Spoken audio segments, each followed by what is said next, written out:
Ladies and gentlemen, welcome to another edition of the Bird Calls. I'm David Grubb. He is Ali Cosell. And we're talking about a triumphant New Orleans Pelicans team in the quarterfinals of the in-season tournament, as it's still called. We'll probably have to just eventually, I think it'll just be the NBA Cup, Ali. But I hope so. as we kind of talked about in our internal chat yesterday, I think the NBA needs people to get it all the way first before they take that in-season tournament name away. And that usually takes, I think, a couple of years for people to finally because you're still gonna have people next year be like, what was that thing last year? It's the in-season tournament. But hey, And that's I our think biggest squabble, right? Because this in-season tournament's been a smashing hit, right? It's not just because the Pelicans are in it because they've advanced to Vegas as one of the four teams, but I just think just watching these games, David, and I've watched plenty of games, not just the Pels, but some of these other in-season tournament games, and the vibe's been different. You can see with the players' effort levels, right? Energy all throughout the games, and even the fans that have been in attendance. I even remember watching the Houston game. It was Dallas-Houston. It was amazing, right? It feels like not playoff games, but kind of like maybe a playing game, right? But it's elevated. So I'm a big fan. I hope, and we've got to think this is here to stay, right? This NBA Cup, we've seen enough. I think it's going to stick around. It's going to be a good thing. there'll probably be tweaks, and figure out the scheduling Oh, yeah. and things like as they go on, just how do we make sure that the groupings are right and Mm-hmm. stuff like that. But yeah, I mean, it has served its purpose. It is exactly to me, and this is not a negative thing. This is what sports do at times, but it created a made for television event because that's what this primarily is to get the casual fan who doesn't pay attention until December 25th, typically, Yeah. to start paying attention to basketball in November. Like you're getting those eyeballs a month earlier because those games are interspersed within that first month schedule. So, yeah, I think it in that regard, you know, the NBA had some of its best attendance numbers in November. It had great TV numbers in November, and I think the certainly the in season tournament games had a big part of that. And then you look at the 8 teams that got to the quarterfinals, and all of them have a reason to win it. Mm-hmm. There's a legitimate reason for those franchises to want to be the first to have it. And I think, for anybody, you want to be the first. Who doesn't want to be the first name? If they do this like the Stanley Cup or something, and they start adding tiers as the years go by, and those team names are always going to be on the cup or whatever, to be first, man, that's even it'll never be it's never the championship. It's the same, but it's a tournament, and guys like to win. And I think you put that on competitors, single elimination, especially for young guys who that's what they're used to. A single elimination, whether it's high school or college, that's what you play in single elimination tournaments. The NBA is series, and so for them, I guess it commands their attention because it's you better play well or you're going home. Yeah, I think everything is said by the fact that the greatest player of this generation, LeBron James, cares so much to win it. I think he really wants to add one of these in-season tournament cups to his resume, right? To his mantle. Because let's face it, I think in his mind, he may think this might be the last thing that I win, right? I mean, he's probably got a couple more years left. Getting to the championship's no guarantee. You need some luck, right? Health luck to get all the way that far, as the Lakers know this full well last couple of years. So Yep. no, I think this is here to stay, and it's a good product, and it's meaningful, right? David, watching these players, just from the Pelicans' perspective, they at first, right, just like the rest of us, didn't know what to expect from this tournament. This was something that was completely novel, and this was something that even Griff said, well, they're going to play those games, so we might as well go win them. He said it kind of matter-of-factly. I know for a fact that everybody inside New Orleans' practice facility has changed your opinion about this. And you can see it, right? I think Brandon Ingram probably exudes his best on this team.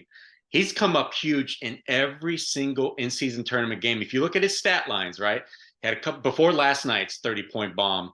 He had, I think, 31 and another 30 in two of those four other games. And overall, he's been fantastic. He's averaging like 28 points, great shooting numbers, the rebounding's there, the assist totals are there, low turnovers. So yeah, when Brandon Ingram steps up the line, and he's done well, right? We've talked about last couple years since that playoff run against Phoenix. he's kind of shown up when they've needed to, right, in those big games. So this is yet another point of, I guess a contention for, or not contention, I should say, that this is such a good thing, David, because this team has not had any experience, right? Zion, he's never been anywhere, never played any kind of big game. A lot of these other guys, they're just hitting like their second year, their third year. So any kind of experience you can add to where the adversity is higher, to where there's more eyes on you, can only be a good thing. Because in the past, how did it go? You had to be a good regular season team to make the playoffs. Then that was the first stepping stone. Sometimes it took you 2 years, right, to get into the playoffs before you could win a playoff series. I feel like now that this might be serving sort of as a booster for a team that needs it, right? Because of last season, the lapses they had, and of course, a disappointing finish to the year. So this could springboard them, right? It's going to be very curious to see how well, they end up doing in the season tournament, but how they play the rest of the year, right? And if they get in the postseason. Yeah, I mean, look, consistency has always been the question with the Pelicans. And this season, you got 1 3-game win streak, and that's the longest of the season so far. So, it's going to take 3 straight wins to win this tournament. And that, Zion Williamson talked about this himself and said, this is an opportunity for us to win something. We haven't won anything as a group. And I think that, as you said with Brandon, sometimes you do have to have something that focuses his attention, and urgency seems to get that out of him. Yes. Now, you hate that always to be the spur, but it is good that he responds well. David, it's like that for moments. most players. You and I know this, right? Think of all the stories we heard about Drew Holiday needing to have a real matchup, a real challenge, right, for him to get up for a game. Yeah, I mean, but the problem with that is that when it's your number one and number two, you know what I'm saying? Like the thing is that you need your top player to set the tone, and we're seeing more of that at BI, as you pointed out. Since the conversation after the Dallas game, we're seeing more of that out of BI, and that's always going to be the question for this group until they prove it. Is can they do it consistently and regularly? And I think people kind of pointed that finger moved from BI last night to Zion Williamson because Zion's numbers were not statistically popping off the charts, especially with his scoring. He did pass the ball, and get some assists, but he didn't look like the Zion that we had seen in the 10 games leading up to this. So let's start with Zion, and then we'll get into all the positives. But I think the Zion, out of everything that happened in the game, his performance is kind of the thing that stands out amongst all the other things that happened. yeah, I mean, I noticed it early. They were taking Zion away when he had the ball kind of towards the top of the key, trying to, figure out where to get into the lane. He had 2 King defenders, right, on either side of his primary defensive assignment that was covering him, which was Harrison Barnes usually. And so he was looking at 3 eyes in close proximity to one another. And he tried to break through it at first, right? He had a couple of bad turnovers, I felt like, early in the game. But then he stopped trying to collapse the defense on his own and then started trusting his teammates. And I'm glad he did, right? Because all of a sudden they're the ones that turned the game around, right? Especially when they went to the bench in that first quarter. Down 15, 7.5 minutes in the game. Kings were rolling. And you're like, okay, they got to at least first get a stop. But then they got that stop. Then he started getting out in transition, right? I think there was like about 4 steals they had, right? Najee, Jose. And all of a sudden, it's a tie game almost at the end of the first quarter. And so I think a big part of that was because BI, they weren't trying to force it. Because we've seen it in the past, right? When this team gets behind, and it's typical of any team usually. The stars see that their team is floundering all of a sudden. They try and grab the reins, try and do as much as they can themselves. But I didn't see that last night, right? So Z ended up just taking 3 shots in that first half. He didn't force the issue at all, right? So everybody else stepped up. And that to me is a growing point for Z, right? That's showing some growth because, he doesn't even have 140 games under his belt. So we should expect it, yet we forget it because he's in, quote unquote, his 5th season, right? Although he missed a full year. So we forget that he's far from a finished product. So on top of, still need to add to his game, right? He's really still got a guy that needs to get to the rim and such, but it's the understanding of the game. And I thought he showed great understanding because on top of that, I thought I saw, and again, yeah, his defense needs to tighten up, right? The closeouts and such, but I thought he did a decently better job than maybe in the previous couple of games. But I saw him trying to give help. And the small ball lineups, I think that kind of stood out because it actually kind of worked last night. That's where at the start of the year, David, those guys were overwhelmed. So even though Z didn't perform at all, right, statistically in that box score, I saw an improved Zion in terms of thinking the game, in terms of bringing other things to the game. In last night's game, say in comparison to those first 10 games. Yeah, also, he also had multiple steals. I think he had 3 steals in last night's game. And that's something that's usually a sign that Zion's being active defensively is when he's getting his hands, uh, on basketball as far as Mm-hmm. steals. Because again, he's not a shot blocker. That's just not who Zion Williamson is. His defensive contribution is going to come in creating turnovers. But yeah, I think the story of the game, if anything, is the story. It's the second unit in particular, and the energy that they brought, the intensity that they brought, the fight that they brought, but also the skill that they brought. Because when you have Trey Murphy coming off the bench, and this is just his second game back, and he's still ridiculously dynamic, and able to do things, whether it's shooting the basketball or attacking the bucket or whatever. And then you have, just that group, the way that they, as you said, what was it, 26-4 run or something at one point to close out the second quarter. I mean, first quarter, go into the second, and it was all effort. And I think the keys that I had for the game in my preview was do it with defense, which is what the Pelicans, they did not come out of the first few minutes doing, while Sacramento was shooting 65%, 75% from the floor. They kind of got hit in the mouth with energy that they didn't have from the outset. But once that defensive switch turned, particularly in the second and third quarters, they were a completely different team. And then the other was control the paint. They did that. They kept, for the most part, until the fourth quarter, where the Kings kind of got some easy buckets. They kept the Kings' paint touches more. Most importantly, De'Aaron Fox and Sabonis were not able to get in the paint and score, where those two guys typically average about almost 30 points combined in the paint. They didn't do that last night. And then the other part was making those outside shots. The Pelicans did that. They have enough shooters now to where you could sit Jordan Hawkins and be okay, because that wasn't a game as a rookie that you needed to put him in. But if you needed shooting, he was there as a break in case of emergency. But you had enough shooting on the floor between C.J. McCollum, Trey Murphy, Jose Alvarado made big threes, Najee Marshall. Everybody hit shots. Herb Jones. People were making their shots. And when Pelicans are playing defense, getting guys in rhythm, shooting their threes rather than hoisting them. And we saw a lot of rhythm shots for the Pelicans last night, I think. And then they control the paint. That's generally a formula for success. Yeah, I thought Willie did an excellent job, right? We've all been wondering how are the rotations going to play out once everybody's healthy. And I thought, as you mentioned, he made the right, correct decision on Jordan Hawkins. I felt if the Pelicans basically had another cold shooting half like they did in Chicago, especially in that second half, that you probably needed to go to Hawkins, right? To see if you could open up the lane, which we saw, right? It was wide open for Z. I mean, he was walking in on some layups. Jonas having a couple of dunks down the stretch, that were not contested. And that was all because they got off to a hot start.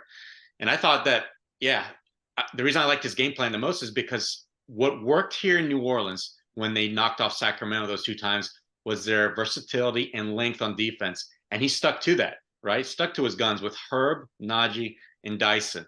And you saw, honestly, I thought Brandon, right, chipped in nicely too. He was in a lot of passing lanes on top of Zion getting the steals, but I saw BI get some deflections, make the right rotation. So you have all this length flying around the court. And that to me, it shows you Pelicans are built to play a team like Sacramento, right? Fantastic team, right? I don't want to take anything away. Malik Monk's been amazing this year, but they've held him to two of his worst 3 games so far this year. De'Aaron Fox and Malik Monk really couldn't get all that too much going, right? He had a couple of spurts here and there. And I thought when Sabonis got his scores last night, it was by the time when the Pelicans had that 10 to 15 point lead to where, okay, we'll give you some twos, but we're not going to give you those threes, right? Where you're going to make back-to-back threes, get your crowd back into it. I think that only happened once, right? The Kings close to within 6. Willie called a timeout.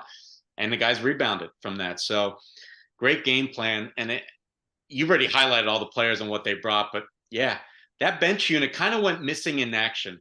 So when they've been started playing better since that team meeting, it was the starters, right, that was leading them to a lot of these wins with Dyson, right, in place of CJ, but the bench was kind of not giving you anything, right? Larry was on one Shot of leg. Jordan. Yeah, Jose had just gotten back, Najee, but it wasn't right. The mix wasn't working, but now this mix is working. And Trey, boy, credit to him. You can come into an NBA game and be as on point as you are with just about every aspect of the game is a credit to how much work he's put in to get ready for this, right?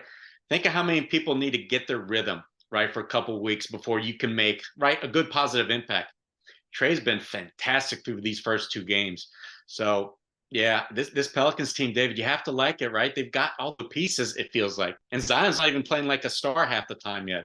BI's rounding into form, but you've got your stars, you got your defensive hound dogs, right? And then you've got everybody seems to be a good connector, right? You saw that with Zion. Worst offensive game he's probably had in a while in the big game. 10 points, barely any touches, but I saw him smiling from ear to ear throughout his entirety of his post-game interview for 6 minutes. It goes to show you that I think these guys really are on their same page. So when they say they are, it feels like it too, right? It's not just the wins and losses you look at. You look at the way these guys just interact, right, with media, with themselves, and they're in a good spot right now, right? They're in a good place. We can't say enough about Herb Jones. Mm-mm. His first 25-5 game, he had 23 points, 5 boards, 5 assists. He had 2 steals, I think, and a couple blocks. 2 blocks, yeah. 2 blocks and 1 steal. Was it 1 steal out? But I don't think he got one actually yesterday. It felt like it. I mean, but it just like he was everywhere again. He was everywhere. And at those moments when the Pelicans needed something, they needed a stop, he got the stop. If he needed a stop and a score, he did that. He Talk got to about the free throw yeah, I line. don't mean to cut you off, but I got to mention there's Mhm. that one play down the short show. I think Sacramento's making their push. He picks up De'Aaron Fox in transition. De'Aaron sees Herb, gets warded out of lane, flips it to Sabonis. Herb jumps on Sabonis, stops him right at the restricted line, and then Sabonis turns around, throws it to Malik. Herb comes flying out, makes Monk pause, right? Clutch, he basically double clutches, and then Herb blocks a shot from behind, all in one play. Herb guarded 3 of their best players and came up with the stop individually. So sorry, had to mention He that. was Herb, complaining though, and that's part 2. He was complaining to the ref because he thought Monk had traveled. So he's yeah, that's right. talking and still reaches back to get the block. So Herb is just his he is so valuable to this team. And we were talking about this last night in chat. And, it's like when the Detroit Pistons, when they had Mark Aguirre, who was an all-star and, scoring guy, and you have this kid, Dennis Rodman, who doesn't really look like a normal basketball player. Like you can't run offensive plays for Rodman. You don't do those things. Well, you start that guy though, because he makes shit happen. And then, there has to be that guy on your roster who makes things happen as a starter, just makes things happen every night. And Herb is that guy. And you see the evolution. Again, we're in year 3 with Herb, and we're seeing him shoot it with more confidence year to year. We're seeing his ball handling improve year to year. We're seeing his production and his efficiency as a scorer improve from year to year. I think that the limit for her continues to grow because at first and I will always remember our impressions of him that first summer league, him and Trey, watching them play and saying, Herb should start. Both of us recognized that immediately. Like as soon as we knew Zion was down, we're like, Herb should start. That has to happen. And Trey Murphy is more than a shooter. And we've watched these two evolve. But Herb at this stage right now, you're talking about a guy who could be a perennial all NBA defender and then evolve into a guy who can give you 18 to 20 points a night because he's so efficient and gets and scores and without the ball without you having to write any plays for him. He can give you that Ron Artest level of production as a secondary player. And that's a luxury that a lot of teams do not have. Yeah, going back to when we first saw him, the reason why we were so high on him is because we didn't see this potential. We saw something that they were missing, right? Think of the Stan Van Gundy's lone year, Albin's first year, right, with the BIZ group. They were missing that guy. They were missing the guy that does basically everything else on the court, that will also not only pick up, right, that the most difficult assignment out there and handle it with aplomb, not need really any kind of help. He's also inspired, right? He's become now an inspirational leader from everything I gather. So in huddles, he's the guy that's telling basically Zion, BI, what he sees, what he expects, what he wants them to do. Trey's also doing that, right? So these guys in their third year are kind of filling the vacuum that I think we both wanted to see Z and BI fill. And while they are undoubtedly leaders to an extent of this team, they're not so much the vocal leaders on the court, right? Z, he inspires by playing fantastically, right? He goes on a spurt, he's roaring. That's how he inspires on the court. BI does it with his calm confidence in big moments. But to have a guy or two that can get everybody on the same page when you need them to, right? To basically be the quarterback or the safety, if you're talking about defense, and getting everybody on the same page, Herb's become that guy. So, yeah, defensively, we'll probably be bragging about every single game here on out. But offensively, the strides he's making, the strides in leadership, they're there too.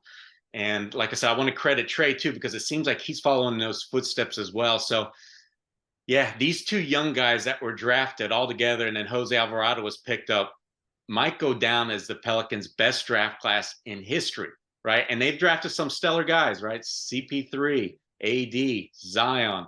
But I'll tell you what, those three are the core soul of this team, it feels like, right? They're the ones that at first showed it through their sheer effort and hustle when they first got here that, hey, I'm going to go do my job and I'm going to do it so well that I'm going to stand out because of it, right? That's all I want to do. That's all I'm focusing on. Herb's never wanted any awards. He's never cared how many points he scores. Trey, same way, right? He's always been a team guy first.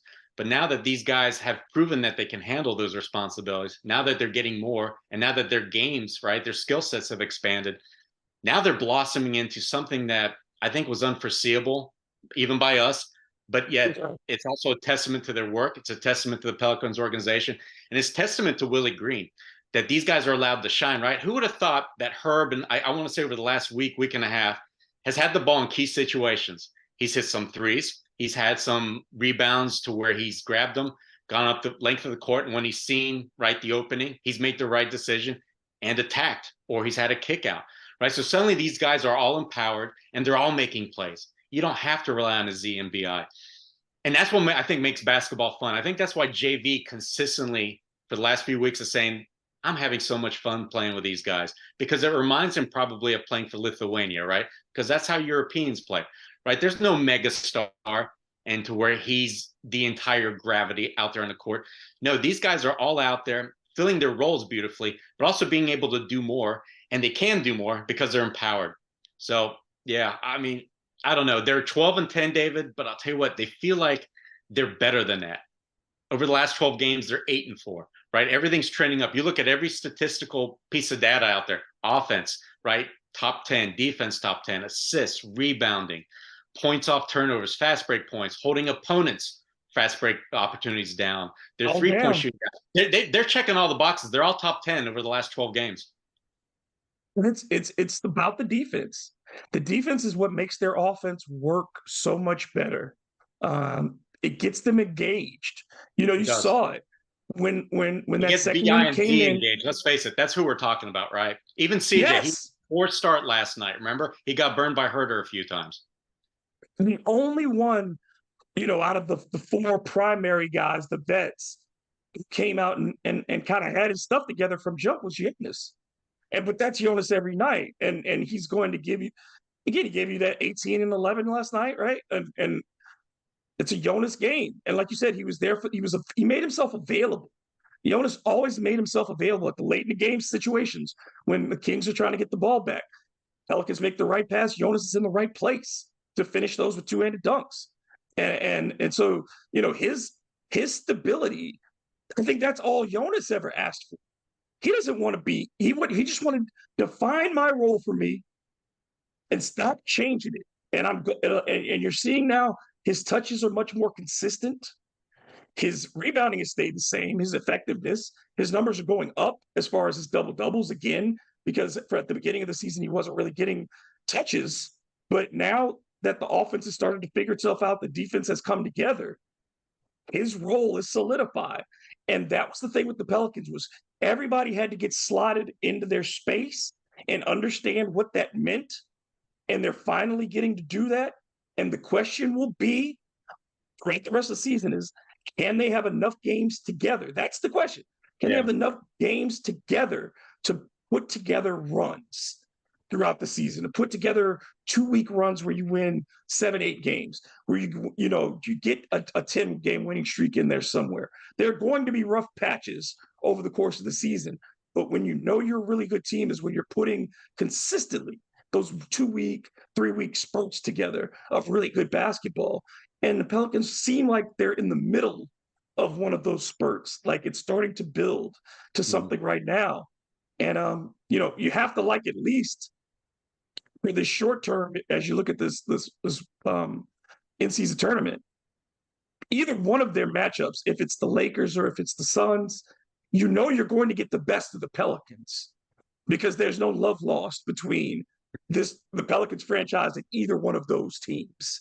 There is a healthy hatred. So you're not going to need the Pelicans' attention there. And I think you like they present their problems for different reasons. But again, you get to go up against teams that have some championship DNA, which is another thing that's important, I think, for the Pelicans to see on their side. And when you look at the other side and the results of Indiana really putting it on Boston on that other side, the reason that I think people will continue to question a team like the Celtics is that you have not seen them mentally in the 7-game, game 7 situation, the single elimination moment. You have not seen Jason Tatum and Jaylen Brown embrace that moment. And they've gotten to the finals, but they've never felt like they fully embraced those moments. If you can get a Brandon Ingram into that situation where we've seen him thrive, it's about these other moments during the regular season. Yeah, embrace this because we know you can do that. And so I think, having them together, having Zion on the court, them starting to work whatever their on-court differences were, no off court, and drama off court, but that team meeting and those post practices with James Borrego that they've talked about in building their own personal chemistry. The fact that in their career they have fewer minutes than Jokic and Murray had on the floor together last year. Those types of things are so important to their development and their mental approach to the game so that they go into these critical situations and feel confident. Yeah, we've seen legitimate growth by a lot of the individuals, but also as a team, right? I just referenced the last 12 games, but also you're seeing it from, as you mentioned, I don't know, for the longest time, we always wanted our stars to work together, right? I never really heard about Drew Holiday and AD. It always took that 1 year where they were successful, Rondo telling them what to do, right? But it's never felt like it was a natural, organic type of thing. But now it is. And now I think we're beginning to see the fruits of it. But when I also talk about how hopeful I am about this team, I hope people understand I'm not talking about their finished product. They're nowhere close. As you said, David, it's largely because they haven't played together. They haven't been healthy. So the goals you want for this team is what? We're a quarter of the way through the season. You hope that they can stay healthy together for at least, let's be generous here, 40 games, right? So you're expecting still some key guys to miss some more time because that just happens, right? That's the NBA. It's not just the Falcons. It's across the NBA, right? The reason the Timberwolves are at the top, right? They're number one right now, and I mentioned this on your radio show, is because they've had no injuries. Zero. Anthony Edwards has missed 2 games. Jaden McDaniels has missed a handful. That's it. Everybody else has been available. So if the Pelicans can enjoy that, so if the Pelicans can enjoy that, then you've got to think that on the court chemistry is going to happen even more so. And suddenly that's going to translate to their weak areas, right? They still don't know how to close tight games when they're not especially at their best, right? Whether it's on the second night of a back-to-back or you're playing on the road, or whatever the adversity is. They haven't gone through enough of that. So to your point, I'm so excited that they're going to be facing the Suns or the Lakers in a primetime game. They haven't had enough of those experiences. They need them. And I really hope it's going to be the Lakers. Because I'll tell you what, Phoenix, yes, there's a history there from a few years ago, but it's a lot of different faces, right? No Monty, no CP3, no Bridges, no Aiton, right? It's a completely different team. You're not going to have the same Jose Alvarado getting up for that game, right? But the Right. Lakers, yes, you will. So I really genuinely hope it's LA they get to face, because that's going to feel like probably a game 7 for the Pels. I'll be honest. Well, as you said off the top, what this means to LeBron, what it would mean to him to be on that list of winning the first one. Because this is, as you said, it's probably the last chance he has to win anything meaningful in the NBA. I mean, I don't think anybody believes the Lakers are going to win the NBA championship this year. I don't think anybody believes that. Look at their record; they're not a great team. But yeah, I think Pelicans fans, that would be their dream. So Brandon Ingram is always something that he looks forward to. And then, you just look at the matchups and you talk about Herb Jones getting the opportunity to defend some of these guys, and then Anthony Davis having to deal with Jonas in the post, something that he does not like to do. They're things that give you hope. And I think that's a place where it's been dangerous for Pelicans fans a lot of the time to get too hopeful. But right now, I think is a good time to really see that the things they talked about in the offseason, as far as moving the basketball, creating these offensive opportunities, they were getting good shots again from the corner last night. As we said, there had been a dip off. And you look at the losses, the corner threes drop off in the losses, the attempts and the makes drop off in the losses. When they remember to attack the corner, and CJ is going to remember to attack the corner. Jose is going to remember to attack the corner. Trey is going to remember to attack the corner. And those guys were not around. You know what I'm Exactly. saying? So Exactly. they're back. They're attacking the corner. They know how to get to that spot, and know that's the easiest shot to take. So they're taking them. And as we talked about, that shooting number, when you got 11 guys on this roster who are shooting at a decent clip from three right now, that's not something you ever thought about when you talked about this team. You were looking for three shooters, maybe. And you've got guys who, because of situational shooting and positional shooting, their averages are going up. Yeah, just think about 2 years ago. They didn't have length defensively. They didn't have shooters, right? In that starting lineup, Lonzo Ball, Eric Bledsoe, BI, Zion, Steven Adams, right? And very few options off the bench, to where they've come now. Yeah, hats off to the front office. But David, to your point, this Pelicans team, they haven't achieved anything, and they're only 12-10 in standings. But doesn't it feel like they're a much better version than, say, they were a year ago? Right? This time last year, they were 15-8. I feel like this team is head and shoulders better than that squad, right? They were being led largely by Zion, and we saw that, right? They collapsed when Z went out. The rest of the guys weren't as good for the most part, right? CJBI, yes, they were, but Jonas wasn't incorporated. The role players weren't role playing. Like, they weren't stars in their roles like they are now. So everything just feels like it's coming in together, right? Because they have all the pieces. They've got the right coaching staff. They're doing the right things. They're playing to their strengths. And this is something we argued all through last season, even when they were kind of healthy. They weren't really doing that, and especially in Willie's rookie inaugural season. So yeah, 12-10. But as I wrote like about a week ago now, I feel like something more and bigger is on the horizon, because not only the numbers show it, the players kind of show it because of the improvement you see, but it just feels like it, right? When you just examine everything in its totality, a lot of things are looking up. And I don't know if I've ever felt honestly this way before about this team, right? Outside of the lack of experience, I think is the only thing you can point to right now with this squad. They just haven't been through enough battles, right? You got to get tested. You got to get through them. You got to learn how to get through them. But other than that, you have to like just about everything else. I think that they are firmly in that step that we talked about at the beginning, that the step one is become a really good regular season team. Yeah. And they have the makeup to do that. They're, like you said, this is not a finished product, and there are some things that are problems, that are always going to be problems for this group, because of the roster makeup, like with the size. When you play a really big team, that's going to be a problem for them. But on a night to night basis, on a team to team basis across the NBA, there are very few teams that can do the variety of things that the New Orleans Pelicans can do. So them at their best in the regular season can be a monster right now. They still have to earn the stripes of adversity in the postseason, but they can be, yeah, I can see them going on it some regular season runs with this group as long as they're healthy. That's always the caveat. But this team healthy is a monster in the regular season. Yeah, last year you felt like they got comfortable, right? So when adversity struck, they started losing. And they were like, "Oh, we're still what 5 games over 500. We're going to get healthy, all this and that." I think they learned something last year too, to where you know they. I don't want to say they relaxed last year, but they weren't as focused, as mentally strong as they needed to be, right? So when adversity did strike, you kind of saw they got hit in the mouth and they kind of just tumbled over for 3 weeks, right? Most games they weren't even in them, and they certainly didn't close the few that they were in right down to the last few minutes. So it took like a whole month or so to shake that off.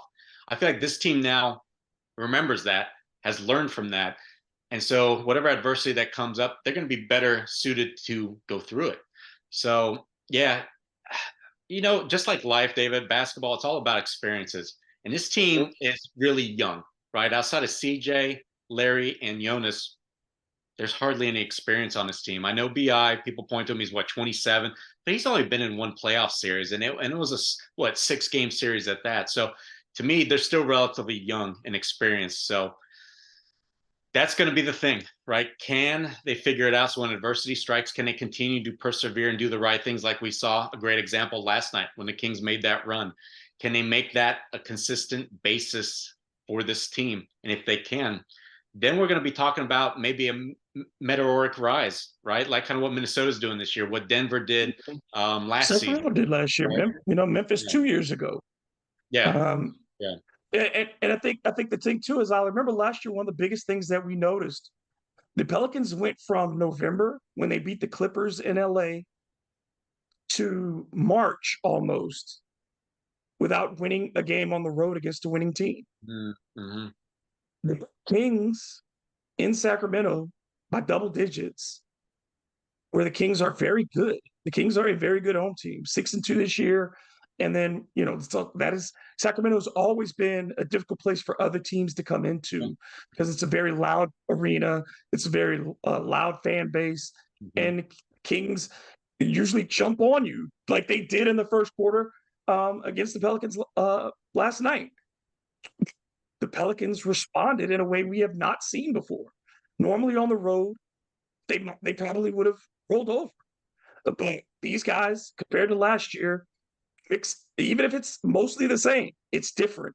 These guys are different. They've grown another year, and that win to me, yeah, that wouldn't have happened last year. I don't think they And come it's back. wild. And David, Zion's not in shape, right? Yeah, he's had these He's still glimpses where not.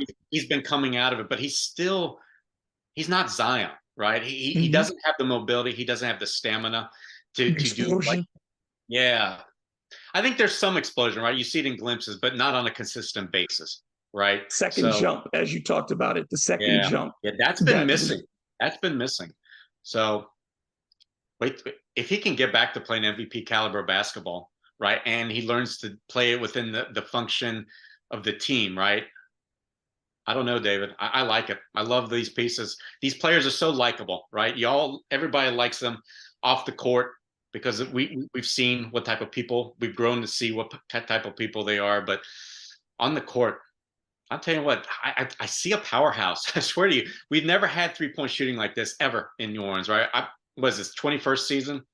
You and I have never seen anything like this. You've never seen so many good defensive players, right? The versatility. never, never, I'm telling you, yeah, never. it feels like there's something special could be brewing, and you and I rarely talk like this, right? So that's why I think it's Rarely, important. Yeah, it's important for us to point rarely. it out. Yeah. Because you know me, I don't really give out hype tweets after games or things like that. That ain't me. I tend not to tweet at all during games. I'm very much watch the game, get out of the moment. But there were things that I saw last night that I'm sorry. Just if you don't get excited watching when they're really playing defense and going Mm. both ways, if you don't get excited watching that, whether you're a Pelicans fan or not, Man, that's basketball. That is, they are in concert in those moments, and it is beautiful to watch because the rhythm that they play with when they are going and engaged on both ends of the floor, and it's a testament to not just Willie, but the entire coaching staff and the adjustments that they've all had to make from last year to this year to reconfigure, to recommunicate, and to repurpose themselves in a lot of ways. And guys haven't accept doing things that they didn't do before. That says a lot about the maturity of the team and the fabric of it. It ain't perfect. It ain't perfect. But yeah, this is as good as we've seen as far as top to bottom roster makeup and mental makeup. Yeah. It's as good as we've seen in the last 5 years. Yeah, that's the big one because we've learned, right, over the years that BI, he has struggled with some demons, right? We saw that coming off of the FIBA World Cup. You saw how it affected him, right? We felt kind of the hangover in training camp, and we figured it'd be a slow start, and it was. Zion, for all the public scrutiny that he's endured in public or behind the scenes privately, we've heard how it's affected him, right? So these guys aren't built of stone, so they need positives like this, right? And that's why it's been kind of nice to see how together they've come as a team, right? These guys genuinely like one another. I constantly see them laughing all the time, sharing jokes, sharing real insight, talking about the world, post game, pre game. And David, I don't have to tell you, I know you've been covering this team since what, in person, since what, 2014, something along those lines. Those locker rooms were never like this. So you could talk about, yeah, they've got on the court chemistry. It wasn't like that. These guys weren't pals, best friends off of it. They are. So now they can help each other through their personal struggles, right? I think BI was lifted up this season because not only did he shake kind of his slump, it's because he had Jose in his corner, Najee, Trey, right? So these guys are going to be there to pick each other up. And you hear it, right? They do it with Zion too. Yeah, I feel like this is a team, and we'll probably talk about in future episodes. I want to get to it because, trade deadline is going to be coming up soon to where middle of December, you're going to be able now trade a lot more contracts because there's not going to be any more cap limitations because they were just signed this past summer. So I know people are going to be like, okay, we want to see this guy at it or that guy. And I want us to get to talking about that. But for now, let's bring up the point that it'd be hard to almost move any of these core, 10, 11 guys, right? Didn't see Larry. So Larry's your 11th guy. If you take away Najee, think about what it might do, right? Or Jose, or, even like a Larry or a Jonas, right? Who's not one of the top 5 centers in the league. You don't want to shake this foundation right now, right? We've wanted to see what this group can be together. Now we're getting a chance to. And now that we're seeing them have this potential, I think you have to play this out, right? That was the whole point of the season, is to really play it out. If you were going to make, and you and I have said this in multiple seasons, it's not right now about a big move. Any move that you would have made was something that we wanted on the back end of the roster for depth purposes. It was never about changing the makeup of the top 8 or so of this roster, the guys who are the major contributors. But and like I said, you wish they had a little more length, sure. That'd be nice. Maybe a little more experience in the backup point guard position, sure, that would be nice. But on a night to night basis, one game to one game. This isn't the playoffs yet. It's the regular season. One game to one game. They don't have enough glaring flaws when they're playing No. at their best, or even at 80% of their best. If they're doing it long enough in the game, it's hard to beat this group. It's hard to find teams that have this combination of switchability, athleticism, and 2 scorers who can get you points the way that Zion and BI can. And then to have a CJ as a luxury third item, then to have Herb and Trey. And like now you have literally on this roster, guys, 8 guys who have proven they can give you 20. 8 guys. And you've Who got have proven. 6 great starters, right? With the potential for more if Dyson grows, right? Yeah. David, the biggest question we're getting answered now, I think, is we've had legitimate concerns, like the front office did, I think, with your top 2 guys. Can BI and Z genuinely lead this team anywhere, right? It's still the question. Because he wasn't in shape, in the right condition, right? Because he's unreliable, right? That's the whole bottom line. You have to be reliable if you're going to lead a team to anywhere in today's game. BI, kind of the same thing, but on different lines. He's always a worker, always in shape, but you always wonder, did he have the intestinal fortitude, right? So I think we're beginning to see it yet again, an example of that they may have it, but now we got to see it for a sustained period of time, right? That's all it comes down to. And that's why I don't want to see any major moves. I don't want to see fans calling for it because it's so hard to win the NBA. But when you do have the right recipe, you don't touch it, right? You just don't touch it.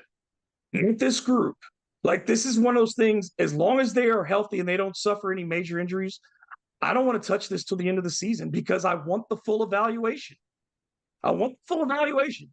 You know what I mean? Like I want to be able I want it to be able to hold if we're gonna hold David Griffin accountable, if we're gonna hold Willie Green accountable, if we're gonna hold these players accountable, the best way to do it is to get the full evaluation, is to see this season play out to, with the roster as fully intended and constructed.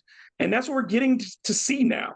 For the first time, we've seen it in 2 out of the last 3 games, is what this roster could really look like. Because even when Matt Ryan gets back, Matt Ryan's not going to get a whole bunch of minutes. It's No, not he's like going to be in Jordan just, Hawkins' shoes. Yeah. It's going to be situational. Yeah. That's fine. That before, when he was giving you 20 minutes, it was necessary. But to have him as the luxury item, again, when he gets healthy, to be in that position of saying, guys, we're not shooting it well. Hey, let's turn to the guy who's shooting it almost 50% from 3. Can you give us a couple? You know, that's a much different thing because now you're not asking Matt Ryan to come out and defend people for 20 minutes. I'm not asking Matt Ryan to rebound for 20. Though he gives effort, he's not my best at any of those. And he's slotted where he should be. And this, as if the roster falls the way it's supposed to be, and guys are not doing the things that they more than they can, getting asked to do more than they should, then yeah, it's going to be exciting. And I want to see how this turns out. Ollie, like I said, we'll find out who they get tonight as the Lakers play the Suns. And I think I think we'll wait until after that matchup is decided, and we'll talk more about it, or after the game itself, to come back and talk about it. But I liked what I saw. I like what I'm seeing, and I'm encouraged about the New Orleans Pelicans right now. Yeah, I mean, I don't have really anything else to add. I've said all the takes I needed to get out. So yeah, I just hope that they can stay healthy. I mean, that's the biggest thing, right? So you hope that the freak injuries stay away because you know the guys are working hard behind the scenes to stay in shape, right? And you're seeing them working on that chemistry work, spending extra time, before practice, after practice. So they're doing everything they need to do to excel on the court. You just hope that good fortune, which they deserve for a change, right, follows. Absolutely. That'll do it for us. Thank you for listening. Thank you for watching. Please subscribe. Hit the notification button on YouTube so that you get every episode when it pops up. And on behalf of my friend Ali Cosell, I am David Grubb. And in the words of our friend Preston Ellis, let's go Pels.